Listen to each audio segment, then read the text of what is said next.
اور جو میں سنتا ہوں وہ تم نہیں سنتے۔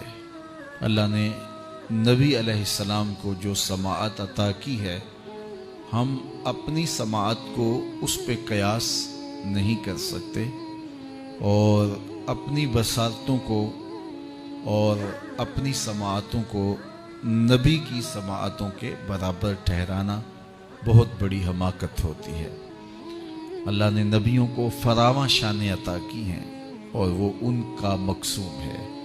تو میرے حضور نے فرمایا جو میں دیکھتا ہوں وہ تم نہیں دیکھتے، جو میں سنتا ہوں وہ تم نہیں سنتے۔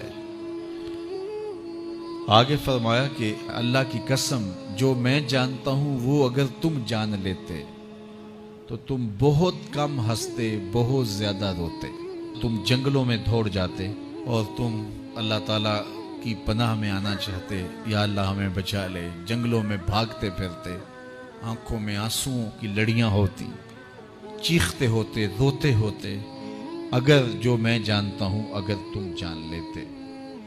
قال ابو ذر، حضرت ابو ذر اس حدیث کو روایت کرنے کے بعد فرمایا کاش کہ میں درخت ہوتا اور کاٹ دیا گیا ہوتا، میں درخت ہوتا جانور کھا گئے ہوتے۔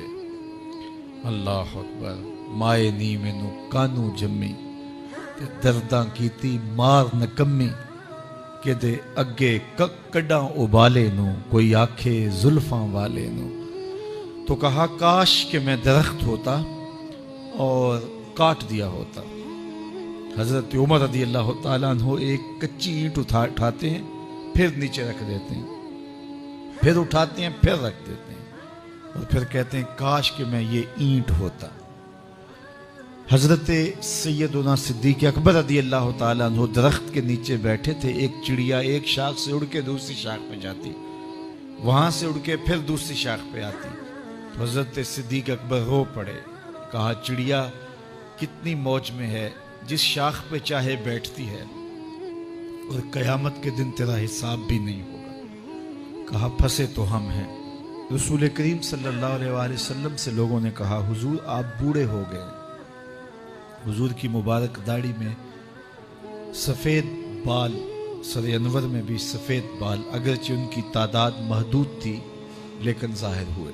کہا سورہ ہود اور اس کی مماثل صورتوں نے مجھے بوڑھا کر دیا ہے، کیونکہ ان صورتوں میں اللہ کے عذابوں کا ذکر ہے، آخرت کا ذکر ہے۔ یہ وہ بابرکت وجود ہیں، وہ بابرکت ذات ہیں کہ جن کے دامن پہ گناہ کا ایک دھبا بھی نہیں ہے۔ اور میں اور آپ اپنے آپ کو دیکھیں تو ہم کہاں کھڑے ہیں۔ حضور نے حضرت عائشہ سے کہا، زوجہ ہیں رسول کریم صلی اللہ علیہ وآلہ وسلم کی، محبوبہ محبوب کائنات، لیکن ان سے بھی میرے حضور نے کہا عائشہ گناہوں کو کبھی چھوٹا نہ سمجھنا، گناہوں کو حقیر نہ سمجھنا کہ یہ چھوٹے ہیں کوئی بات نہیں، اس سے کیا ہوگا، اس دن حساب ہوگا، اس دن پوچھا جائے گا۔ تو اپنی زندگی کو مرتب اور منظم کر کے رکھو۔ ہم بہت سارے گناہ دائیں بائیں دیکھ کے کرتے ہیں۔ جب ہم معاشرے میں برائی پھیلی ہوئی دیکھتے ہیں تو ہم کہتے ہیں کہ دیکھو نا یہ سارے کر رہے ہیں تو میں ہی بہت متقی آ گیا ہوں جی۔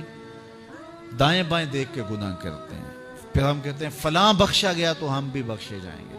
اچھا اگر وہ نہ بخشا گیا تو پھر جہنم میں جانا قبول ہے؟ تو دائیں بائیں دیکھ کر دلیر ہو جاتے ہیں۔ حضرت عباس اور حضرت عمر رضی اللہ تعالیٰ عنہ کا آپس میں دوستانہ تھا۔ انہوں نے ایک دن بیٹھے بیٹھے عہد کیا کہ ہم میں سے جو شخص پہلے فوت ہو گیا وہ دوسرے کو خواب میں ملے اور قبر کے حالات بتائے۔ اچانک حضرت عمر کا وصال پہلے ہو گیا، سال کے بعد حضرت عمر خواب میں ملے۔ اس نے کہا عباس مجھے وعدہ تو یاد تھا لیکن سخت حساب آن پڑا تھا تو میں تو اس کے اندر لگا رہا، تو اب کیا ہوا؟